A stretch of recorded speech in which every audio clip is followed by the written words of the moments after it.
Okay, guys, I want to get something off my chest. I've been, in the last few months and even the last few years, growing really uneasy with two words that our movement is using ad nauseum, which is no-till and regenerative, which is a hard word to say.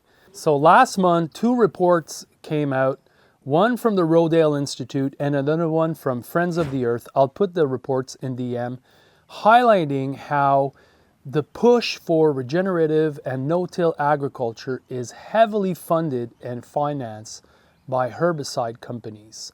And that the more that this trend is going upward, the more herbicides, namely glyphosate, is used in farming. And for me, I'm becoming more and more uneasy with everyone in our movement really pushing and spearheading these words because they are what we think they are, and they're not.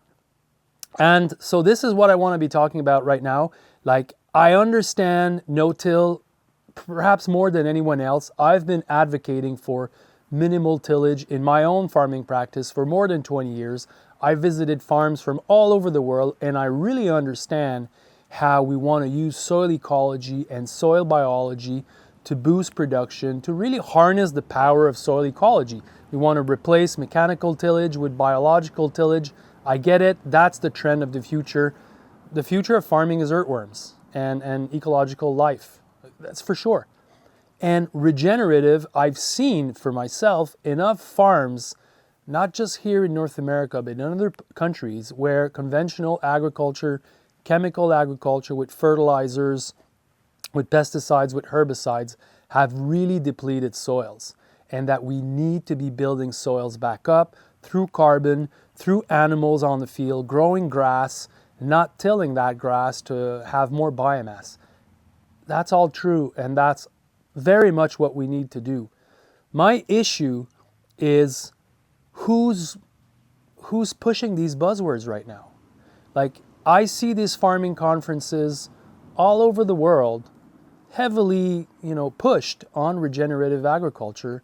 I see these movies coming out, and I'm worried because I've been to a lot of farming conferences, and I know what's involved in a farming conference. It's a lot of work. It's a lot of things that need to connect to put on a farming conferences. And I'm wondering who's paying for these conferences.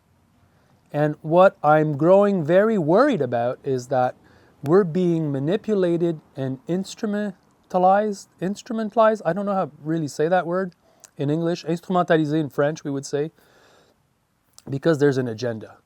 And folks, I think that agenda is that companies like Monsanto, like Bayer's, they're the same company actually, and others are really pushing. It's their last gimmick, their last push to really keep the control over farming. Because when we're talking about no-till that's being used with herbicides, we're also talking about GMO seeds.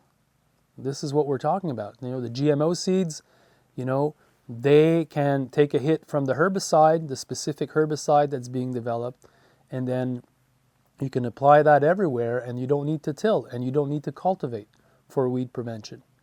And I really am growing, again, uneasy with this buzzword and the bandwagon that's being propelled and created. And I'm inviting everyone. This is the core of my message today. I'm not just ranting here.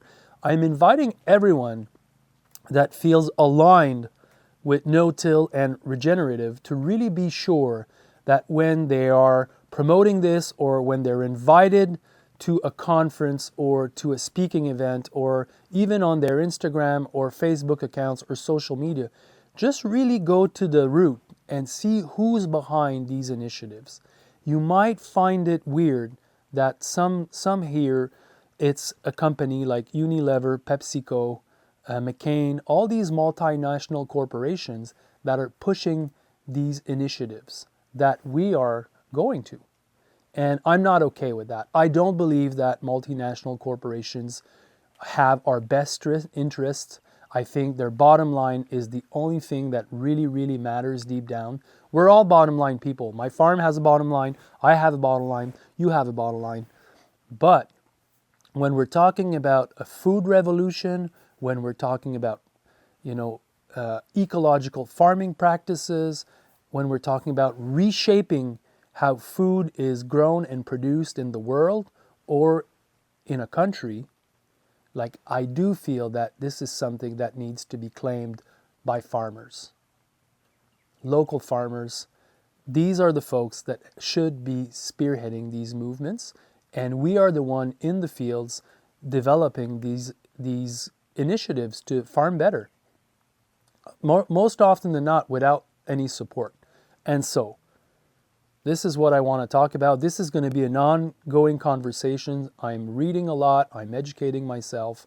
I'm also, an advocate about being careful. We don't want to be instrumentalized. I think that's the word. Let me know what you think. Give us a comment. I'll be posting a rather long blog post on the site of the Market Gardener Institute. You can subscribe to our newsletter. Check us out. Let me know what you think about this. I'm curious to hear you on it.